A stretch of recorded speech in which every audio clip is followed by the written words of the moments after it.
Hello and welcome to my channel. If this is your first time here, my name is Millie and today I'm going to be doing the September and October anti-haul. I know, like September's way long over. I totally skipped over that anti-haul. I just really wasn't feeling it that month, and there was videos I kept wanting to make in October and I just never got to do an anti-haul for September. So I'm merging them into one video, so this video might be a bit longer because we have 2 months of makeup releases to get through and there has been so many releases because it is the holidays. I'm going to be skipping over a lot of products, especially from like the higher end brands that just do not interest me ever. So I don't really even feel like I have anything to say about them because they're just so boring that I don't even have feelings and thoughts about them. I just keep scrolling. And I'm also going to be doing it a little bit differently. Today I'm going to be screen recording as I'm swiping through all the products that I saved to talk about today. And I'll just put it up on the screen. I think that'll be easier because otherwise it takes a lot of time to find each of the photos and then put them on the screen and all that jazz. So basically, editing Millie will thank me later. And so just quickly, if you're new to my channel, I really enjoy indie makeup for the most part. Anything shiny, shifty, sparkly, that's what I'm all about. I do also enjoy some mainstream, but really for the most part, it's the shiny eyeshadows from indie brands. So we're gonna talk about a variety. I think it's definitely more mainstream brands that I'm gonna be talking about today because I feel like indies just do not release at the same rate as mainstream brands for obvious reasons. Alright, so I started the screen recording. First thing for September, I have saved the Goss Cosmetics, what is this? It's like blush veil palette and it's a duo, so you have a blush and a highlight.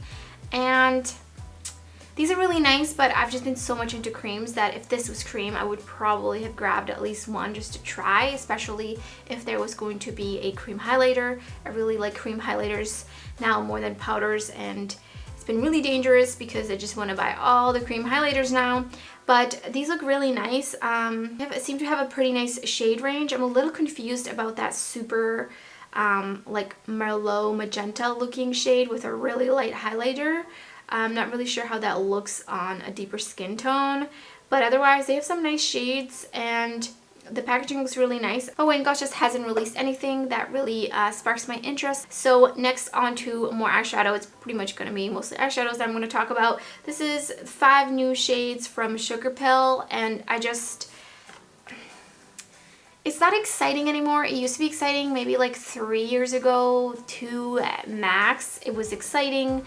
You know, people really were looking out for, people were really looking for Sugarpill, but nowadays, back when people were really looking out for releases from Sugarpill, but I feel like they just keep trickling in like lip glosses and then new random single eyeshadows in pans. Like, what, I don't want to buy these pans in a compact already. Like, I don't, the shade Helium is really stunning. Sleepwalker is really nice. I definitely already have something like that from a different indie brand.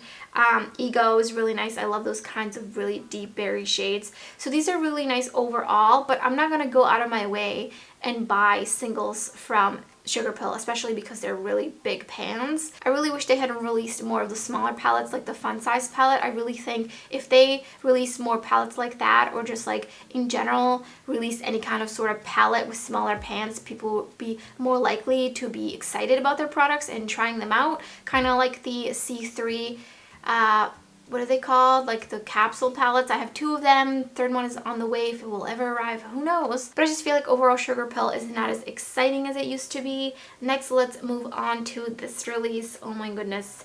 This is the Colourpop and Hocus Pocus collaboration palette.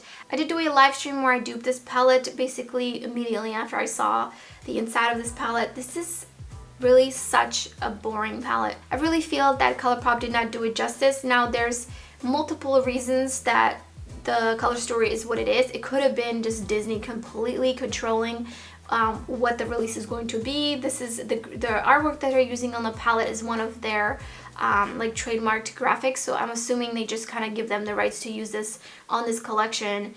And you know, like, you can't just use Disney stuff on anything because you'll get sued. Like, they'll sue your ass off. So I understand that aspect of it, so it's very likely that they also control the color story. They probably want to release something that would sell to everybody who loves Hocus Pocus, so, you know, all kinds of generations. They probably didn't want this to be anything like too colorful, too grungy or anything. It is a little bit grungy. I do like some of the shades. And then it also had some lashes, which are nice. I actually really enjoyed Colourpop false lashes. They had some liners, which are nice. Lipsticks, which the lipsticks, honestly, 2 of them look almost the same, at least from this picture. Wasn't really too much into anything else in this collection. I just really, personally, this is probably one of the most disappointing releases of 2020. But anyways, moving on to the next release. This is a powder and cream stack from Melt Cosmetics.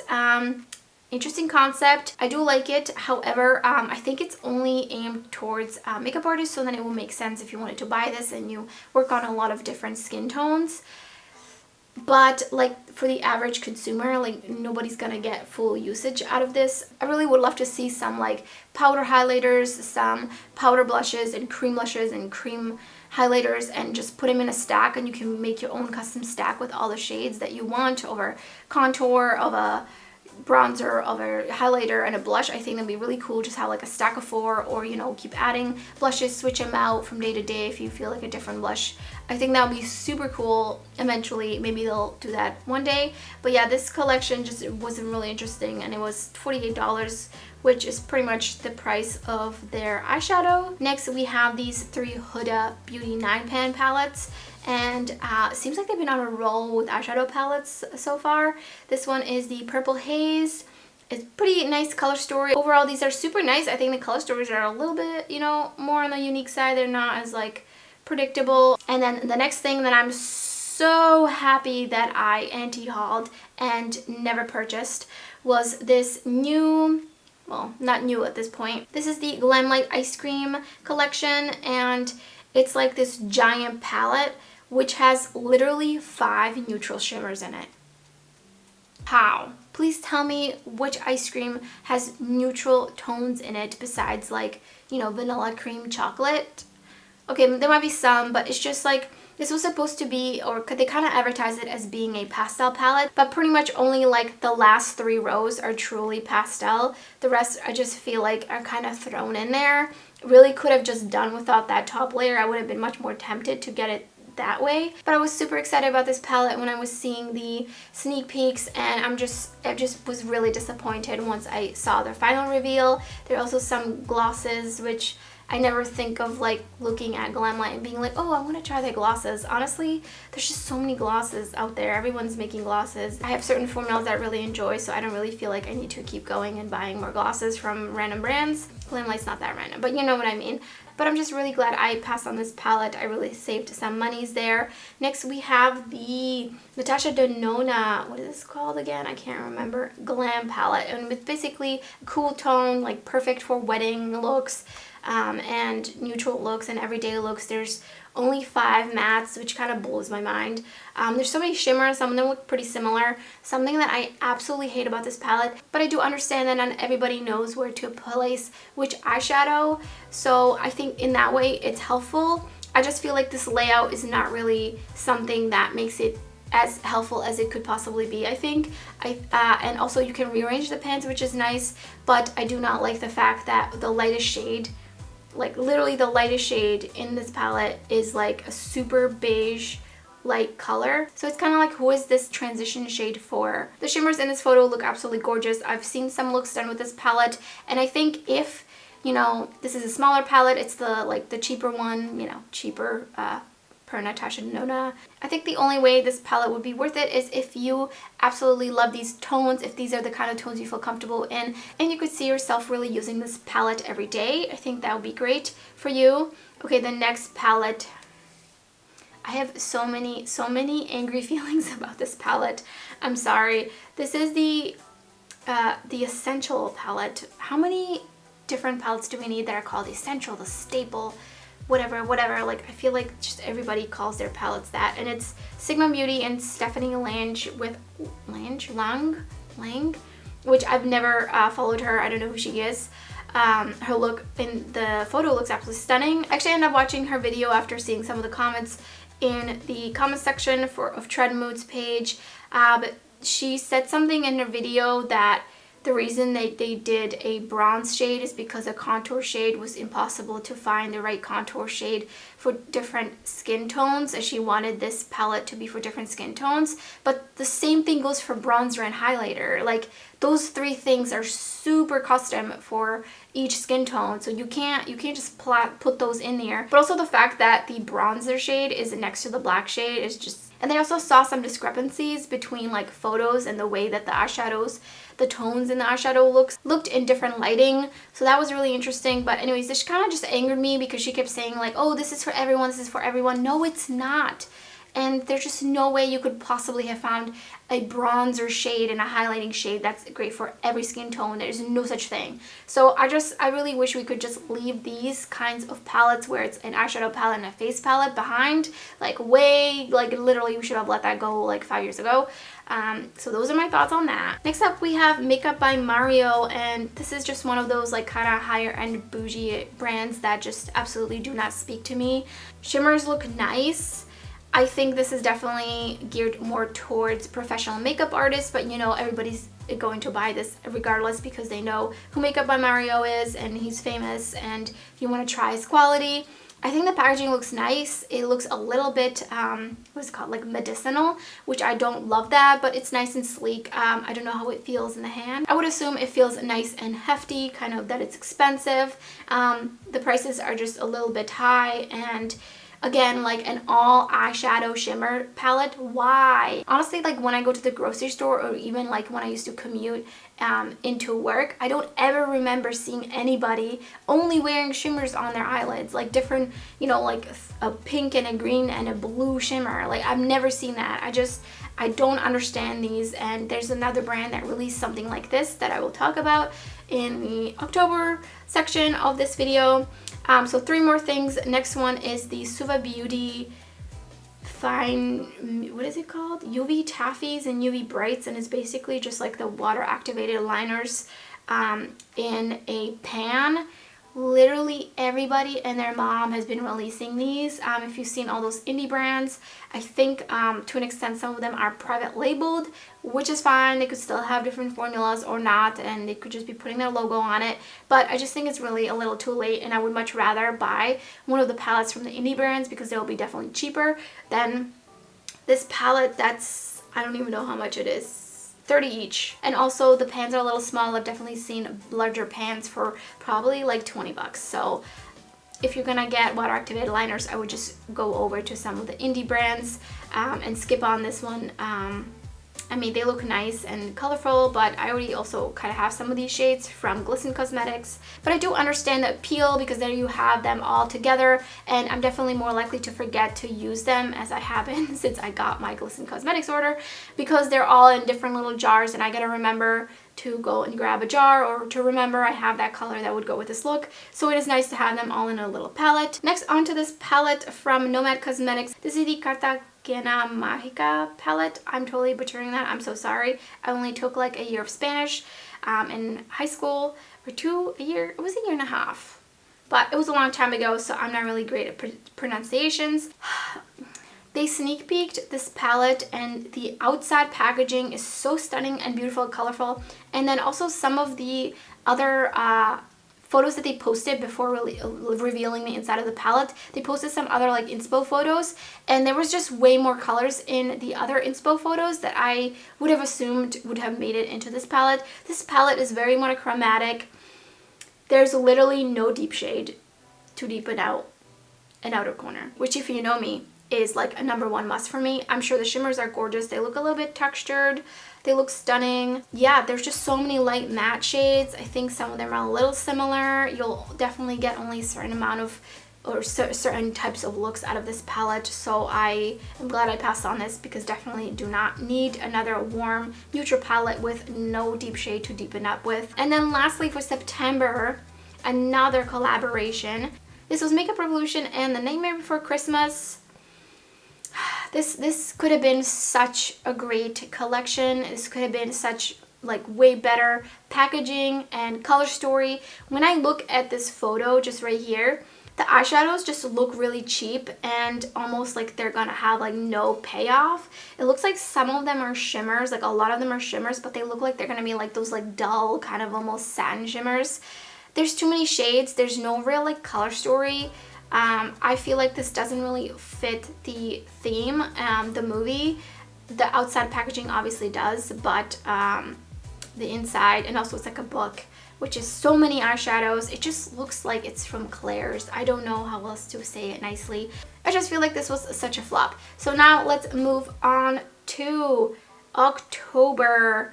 We have a lot to go through, so I might actually skip some of these. First up, this was pretty recent.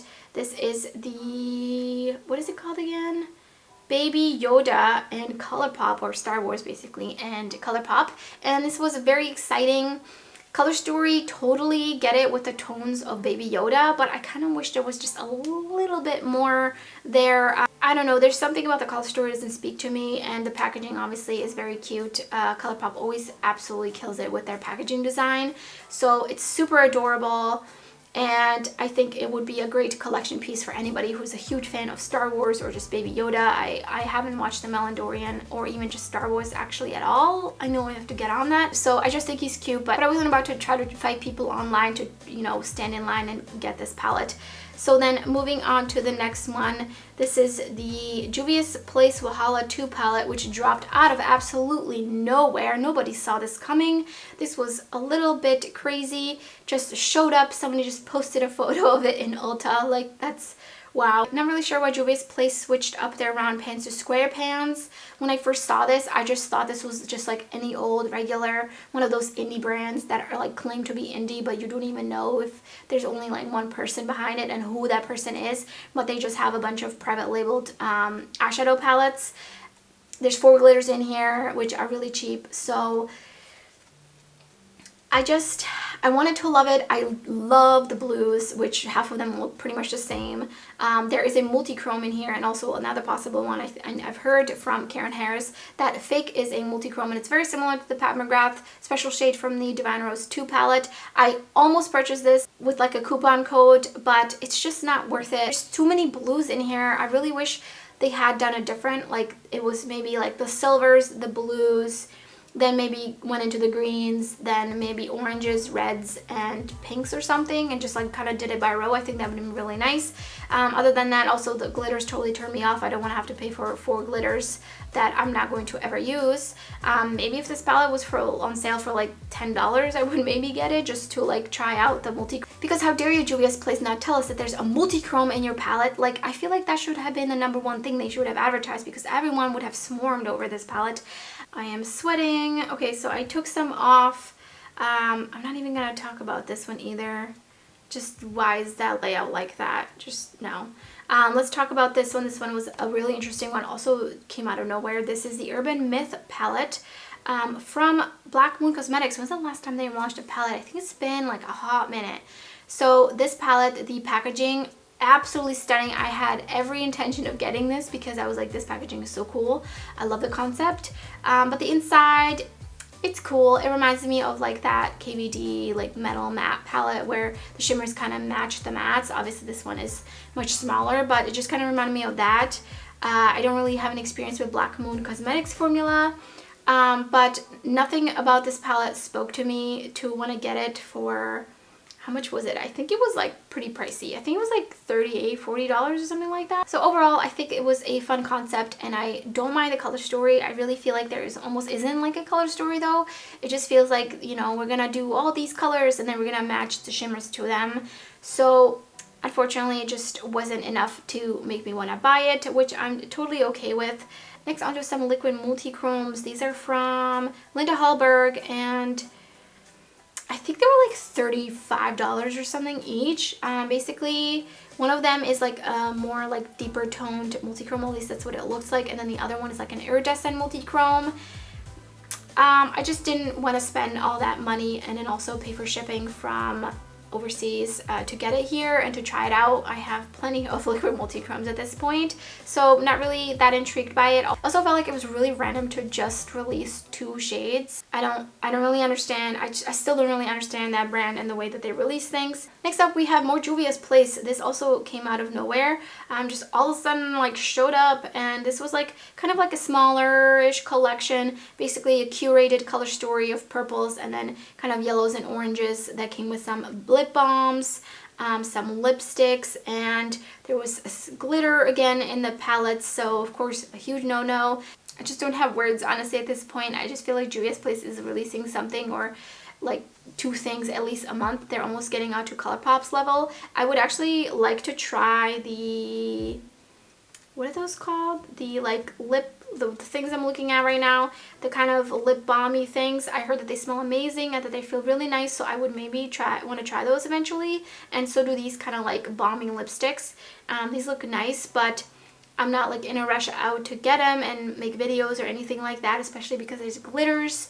So overall, nice but not interesting enough. Let's talk about this one because I thought this one was really funny. This is the Tapatio and Hip Dot collab, and I just thought this was hilarious. I really think this is really funny, and this is such a great collab. I would love to see Cholula do this because then I would 100% buy it. But the palettes in this color story don't really have an interesting color story. It totally makes sense with the packaging, but sometimes you just gotta, you can't like restrict yourself on the color story just based on the packaging, you know. You gotta just think outside the box, think just in general, like spicy hot sauce, channel that into the color story.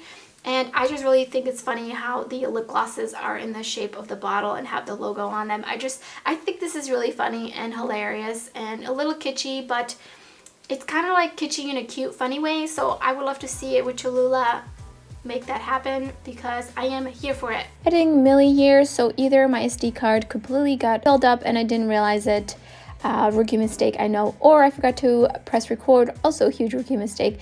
But I still have these screen recordings, so we're just gonna get through this with a voiceover.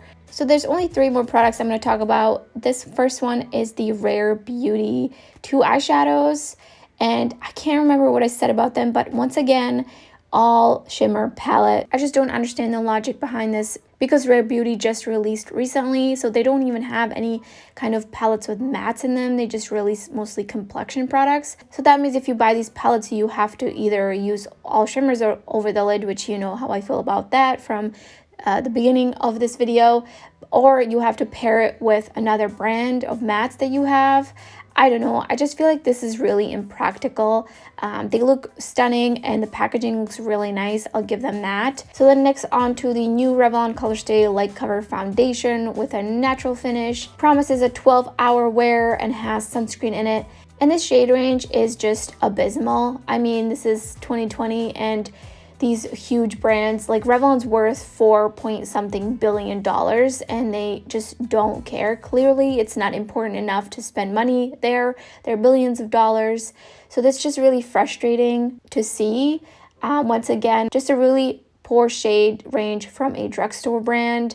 When will they learn? There's a lot of jumps here. There's definitely not enough deeper shades, and there's also not enough lighter shades.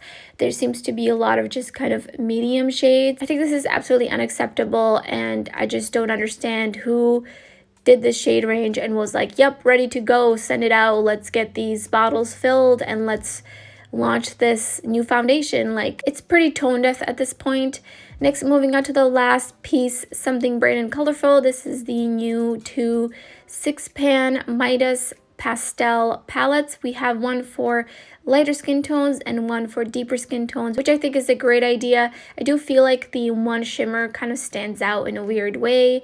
Obviously it is now winter, so I'm not really sure how many people will be buying pastel eyeshadows, but this launch might have been pushed out due to the virus, so who knows. And like I mentioned, I think that we could have done without the shimmer, just add in another matte and make these both all matte eyeshadow palettes. And the packaging is really nice. I really like the marble pastel effect on the front, really nice. And so that's everything for this September and October combined anti-haul. Let me know in the comments below if you picked any of these up. Are you anti-hauling some of these as well. We'd love to hear your thoughts, and if you enjoyed this video, don't forget to give it a thumbs up. Thank you so much for watching, and I hope to see you next time.